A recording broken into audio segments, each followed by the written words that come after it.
BCS গাণিতিক যুক্তি। প্রশ্ন ৩। চালের দাম ২৫% বেড়ে যাওয়ায় এক ব্যক্তি চালের ব্যবহার এমনভাবে কমালেন যেন তার সাংসারিক ব্যয় অপরিবর্তিত থাকে। তিনি চালের ব্যবহার শতকরা কত ভাগ কমালেন? ক ২০%, খ ১৬%, গ ১৮%, ঘ ১৫%। সূত্র ২৫তম বিসিএস।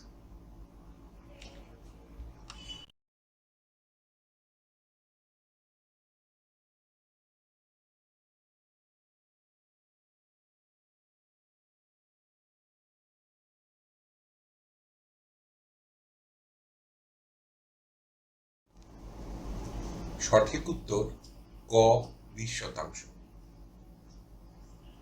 ব্যাখ্যা। প্রশ্নানুসারে চালের মূল্য বৃদ্ধি সমান ২৫%। ধরি চাল বাবদ পূর্বে পরিবারটি খরচ করত ৫০০ টাকা। পূর্বের মূল্য ১০০ টাকা হলে বর্তমান মূল্য ১২৫ টাকা। পূর্বের মূল্য ১ টাকা হলে বর্তমান মূল্য ১২৫ ভাগ ১০০ টাকা। পূর্বের মূল্য ৫০০ টাকা হলে বর্তমান মূল্য ১২৫ গুণিতক ৫০০ ভাগ ১০০ টাকা সমান ৬২৫ টাকা। অর্থাৎ বর্তমানে ৫০০ টাকার খরচটি বেড়ে ৬২৫ টাকা হয়েছে। অর্থাৎ খরচ কমাতে হবে ৬২৫ টাকায় ৬২৫ বিয়োগ ৫০০ সমান ১২৫ টাকা।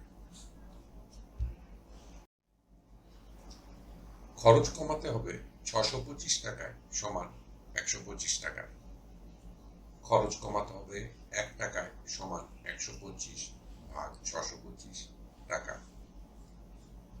খরচ কমাতে হবে ১০০ টাকায় সমান ১২৫ গুণিতক ১০০ ভাগ ৬২৫ টাকা সমান ২০ টাকা।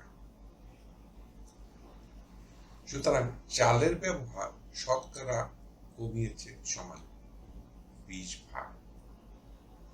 উত্তর ক ২০%। ধন্যবাদ। টিউটোরিয়াল দেখার জন্য আপনাকে ধন্যবাদ। আপনার যদি কোনো প্রশ্ন থাকে তবে আমাদেরকে rhkstorecouk@gmail.com-এ ইমেইল করুন বা মন্তব্য বিভাগে লিখুন। আমাদেরকে অনুপ্রাণিত করার জন্য সাবস্ক্রাইব করুন, থামস আপ দিন বা লাইক দিন।